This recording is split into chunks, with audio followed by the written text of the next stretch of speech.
네, 한국 세탁기의 대미 수출 향방을 가를 세이프가드 공청회가 미국 워싱턴 DC에서 열렸습니다. 정부와 업계는 물론 미국 주정부까지 나서 세이프가드의 부당성을 지적했는데요. 네, 미국 트럼프 행정부의 보호무역주의 기조가 워낙 강해서 세이프가드 발동을 막기가 쉽지만은 않다는 분석이 나오고 있는데요. 워싱턴 현지 연결해 보겠습니다. 윤석희 특파원. 네, 워싱턴 DC입니다. 네, 먼저 오늘 현지 공청회 분위기가 어땠는지 궁금한데요. 네, 미국 국제무역위원회 ITC가 주관한 공청회는 이곳 시각으로 오전 9시 반부터 오후 내내 진행이 됐는데요. 삼성전자와 LG전자, 미국 가전업체인 월풀 등 해당 기업과 법률 대리인은 물론 양국 정부 관계자 등 150여 명이 참석해 열띤 공방을 벌였습니다. 공청회 분위기는 시종 일관 차분했지만 발표 내용을 두고서는 열띤 신경전이 오갔는데요. 특히 이번 세이프가드 청원을 낸 월풀에서는 사장이 직접 나서 세이프가드 긴급 수입 제한 조치는 물론 고율 관세를 부과해야 한다는 주장을 펴기도 했습니다. 네, 그런데 오늘 공청회에서는 미국 주지사가 직접 참석해서 삼성과 LG전자의 입장을 지원했다고 하던데요.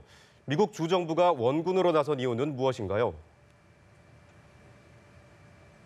그렇습니다. 오늘 공청회에는 사우스캐롤라이나와 테네시주 고위 관계자들이 대거 참석했는데요. 특히 헨리 맥메스터 사우스캐롤라이나 주지사는 공정한 무역을 옹호하지만 이번 건은 세이프가드 대상이 되지 않는다고 밝혔습니다. 삼성전자는 현재 사우스캐롤라이나 뉴베리 카운티에 공장을 지을 계획인데요. 맥메스터 주지사는 이럴 경우 삼성은 국내 기업이 되는데 관세를 부과해서는 안 된다는 겁니다. LG전자 역시 테네시주에 공장 설립을 추진하고 있는데요. 테네시주에서는 상공부 장관 등이 직접 참석해 수입 제한이나 고율의 관세를 부과할 경우 일자리 감소 등 지역 경제에 타격을 줄 것이라며 두 기업을 적극적으로 옹호했습니다.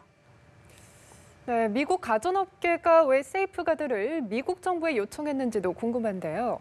어떤 주장을 펴고 있는 건가요?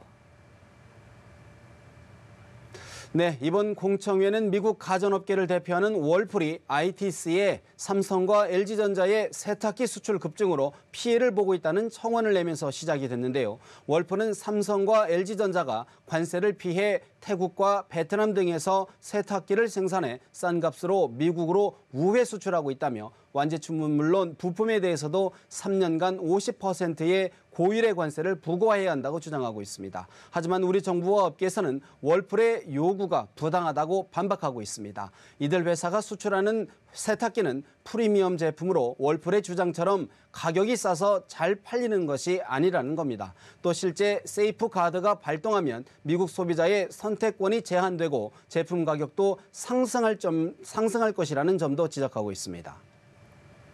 네, 하지만 취임 전부터 미국 우선주의를 내세운 트럼프 행정부가 과연 우리 정부와 업계의 입장을 순순히 받아들일지는 의문인데요. 현지의 전망은 어떻습니까?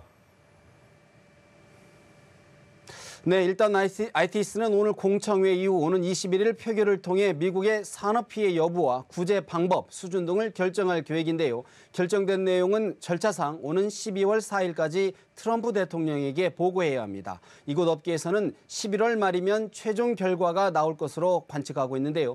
관건은 트럼프 대통령이 최종적으로 어떤 결정을 내릴지에 모아집니다. 최종 결정권자인 트럼프 대통령은 대선 캠페인 때부터 미국 우선주의를 내세우며 보호무역주의를 강조해 왔는데요. 어떤 형태든 제재를 피하기는 어려울 것이라는 전망이 많습니다. 네, 만약 이르면 11월 말에 최종 결론이 내려진다면 우리 정부와 업계로서는 대응하기가 매우 빠듯한 시간이겠네요. 네, 그렇습니다. 우리 정부와 업계는 트럼프 대통령의 최종 결정에 앞서 미국 의회와 소비자 단체를 대상으로 부당성을 알리는 로비 활동을 계속 펼친다는 계획입니다. 하지만 국내 기업 피해를 최소화하기 위해서는 차선책도 검토해야 한다는 지적이 많은데요. 만약 세이프가드 결정이 내려지더라도 한국에서 직접 생산한 세탁기는 대상에서 제외하고 부품 역시 제외해야 한다는 입장을 전달할 것으로 알려졌습니다. 또 수입 물량을 제한하는 쿼터를 두더라도 생산 국가별이 아닌 총 물량을 제외해야 한다는 입장입니다. 정부는 아울러 미국 정부가 필요 이상의 과도한 조치를 취할 경우에는 세계무역기구 WTO에 제소하는 방안도 검토한다는 방침입니다. 지금까지 워싱턴에서 연합뉴스TV 윤석입니다.